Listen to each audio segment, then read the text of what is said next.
السلام علیکم ورحمۃ اللہ وبرکاتہ۔ ناظرین کرام، ایک بھائی کا سوال تھا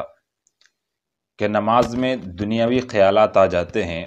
اور نماز میں ذہن ادھر ادھر چلا جاتا ہے، تو آخر کیا کیا جائے؟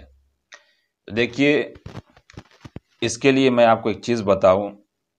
کہ نماز میں ادھر ادھر خیالات نہ جائیں اور دنیاوی خیالات نہ آئیں، اس کے لیے سب سے امپورٹنٹ چیز ہے احسان،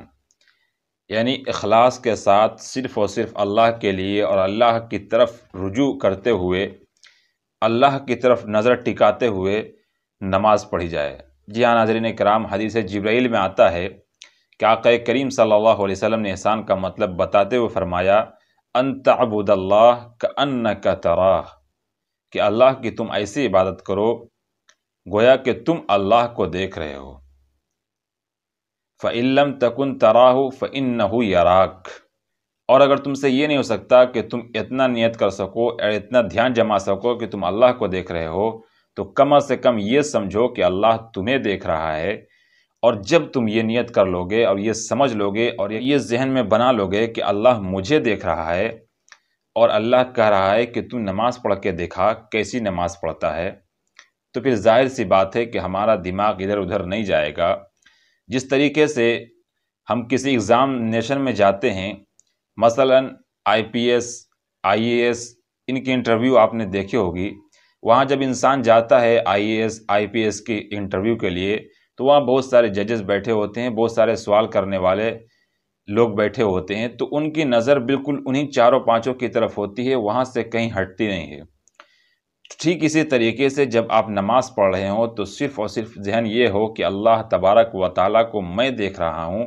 یا کم از کم یہ ہو کہ اللہ مجھے دیکھ رہا ہے اور مجھے نماز پڑھ کر دکھانا ہے اللہ کو کہ دکھاؤں کہ اللہ دیکھو میں کیسی نماز پڑھتا ہوں۔ تو انشاءاللہ پھر آپ کے ذہن میں وہ سب خیالات نہیں آئیں گے، دنیاوی خیالات نہیں آئیں گے۔ اور ایک جو دنیاوی مثال دی جاتی ہے کہ ایک دوست نے دوسرے دوست کو کہا، ایسے ہی واقعہ سنایا کہ نماز میں میرا دل نہیں لگتا ہے، تو ایک دوست نے بہت اچھا اور بہت پیارا سا جواب دیا، وہ ہمیں اور آپ کو ضرور سننا چاہیے۔ اس دوست نے ایک پیالہ کٹورا بھر کر دودھ لایا اور بالکل بھر کر لایا، اب اس میں تھوڑی سی بھی جگہ نہیں تھی کہ اس میں دودھ بھرا جائے، بالکل فل کر دیا اس کٹورے کو، اور اس کے بعد کہا کہ دیکھ میرے دوست، اس کٹورے کو تجھے لے کر فلاں جگہ سے فلاں جگہ تک تجھے اتنے چکر مارنی ہے، مثلا 8 چکر 10 چکر، جو بھی اس نے شرط رکھی کہ اتنی چکر مارنی ہے،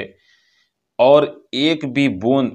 اس کٹورے سے باہر دودھ کا نہیں آنا چاہیے، اور بالکل کٹورا بھر دیا گیا تھا۔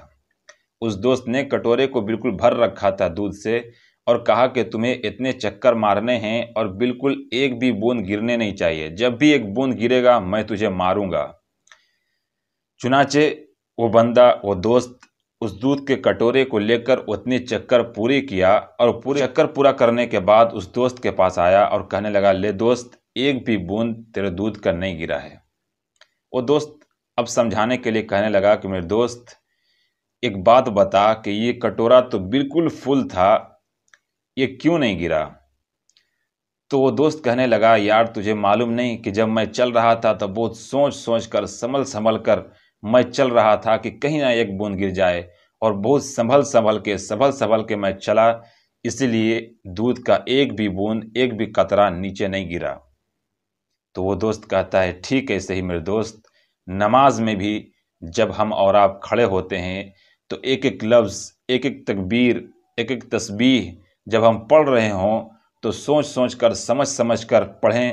اور یہ سوچ کر پڑھیں کہ اللہ مجھے دیکھ رہا ہے۔ جب یہ سوچ کر سنبھل کر ہم قرآن کی آیتیں، رکوع، تسبیح سنبھل کر کریں گے تو انشاءاللہ ہمارے نماز میں بھی خیالات ادھر ادھر نہیں جائیں گے اور دنیاوی خیالات ہمارے اندر نہیں آئیں گے۔ تو یہ دنیاوی مثال ہے جو ایک دوست نے دوسرے دوست کو سمجھایا تھا۔ آئی ہوپ کہ میں نے بھی آپ تک پہنچائی ہے بات، شاید آپ کو بھی سمجھ میں آ سکے، اور اگر سمجھ میں آئی ہو مثال اور حدیثیں سمجھ میں آئی ہو تو اس مثال کو اور اس حدیث کو دوسروں تک شیئر کیجیے گا، تاکہ ہر بھائی اور ہر بہن کی نماز درست ہو سکے، اور ان کے نماز میں جو دنیاوی خیالات آتے ہیں وہ ان کے ذہن و دماغ سے نکل سکے۔ اس ویڈیو کو شیئر کیجیے گا۔ السلام علیکم ورحمۃ اللہ۔